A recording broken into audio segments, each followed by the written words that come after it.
Welcome to the concluding part of Wayward. Last time, the children were preparing to go on a hike. Let's see what happens on the hike. Fresh Ranger and Maestro went with Mr. Larry and Miss Anna on the river hike. They had a wonderful time. Two incidences wanted to mar it for them, but God took complete control. The first time was when they took a brief break. One person, not following instructions to go, decided to go and stand by the riverside. Fortunately, somebody watching him called him back just in time because the place where he was standing gave way. The second incident was when they had another little break. This time, they were allowed to play inside the water, but they were told to play within a certain place. Hmm. Two of the children were adventurous and decided to go further down the road. Hmm. Unfortunately, when they entered the water, there was an undercurrent that swept them away. Their shouts caught the attention of Mr. Larry, who took a rope that was nearby in his bag and quickly lassoed it and hooked through it to a tree stump on the other side of the river. Just in time, the children were able to grab a hold of the rope, and that one kept them from being swept farther and farther down the river. By the time they came out, hmm, they were penitent, and for the rest of the trip, they behaved themselves.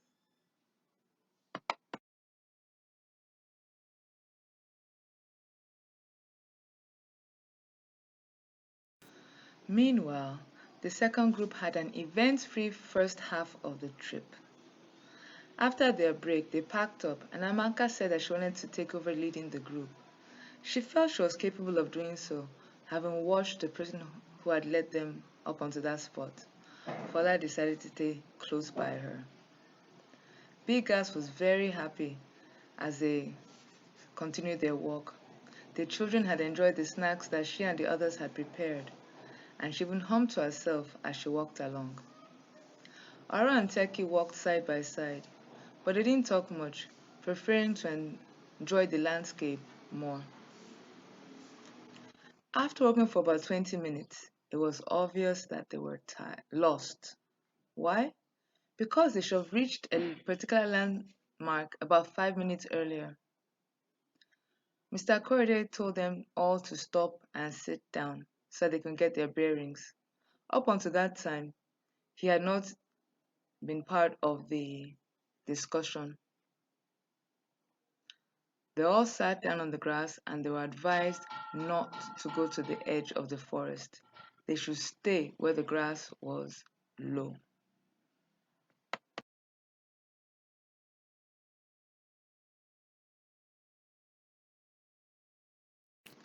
A few of them, including Bigas and Teke, were selected to look at the map and the instructions that were given. Aurora decided to sit alone thinking about the hike so far. She tried to look at the hike through the eyes of adults who had not said much, but had left most of the work for the leaders that had been chosen for that day.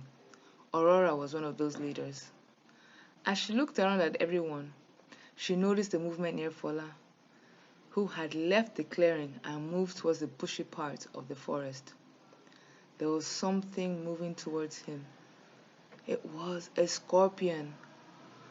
She was too far from him for him to hear her shout, so she used her power of telekinesis to move the scorpion away from him.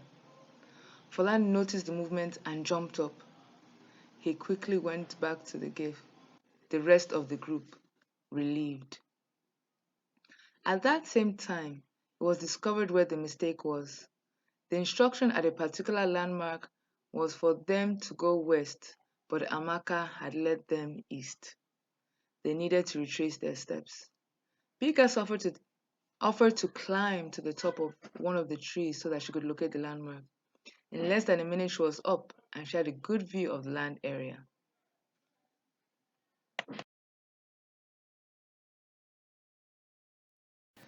Techie brought out the pad that she usually carried around with her and sketched Big Ass's description of the area.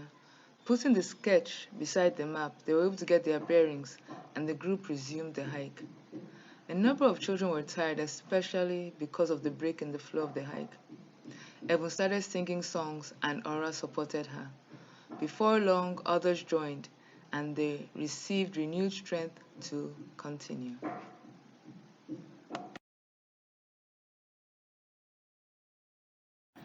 At the meeting the following Thursday, Charles was among those who attended the meeting. In their various sessions, they discussed their experiences on the hike. Two of the major lessons learned was that of being obedient to the person in charge and the importance of following instructions. Edward also shared on how his similar experience caused him not to be part of the hike, while Charles shared his experience of the damage that had been done at home because of disobedience.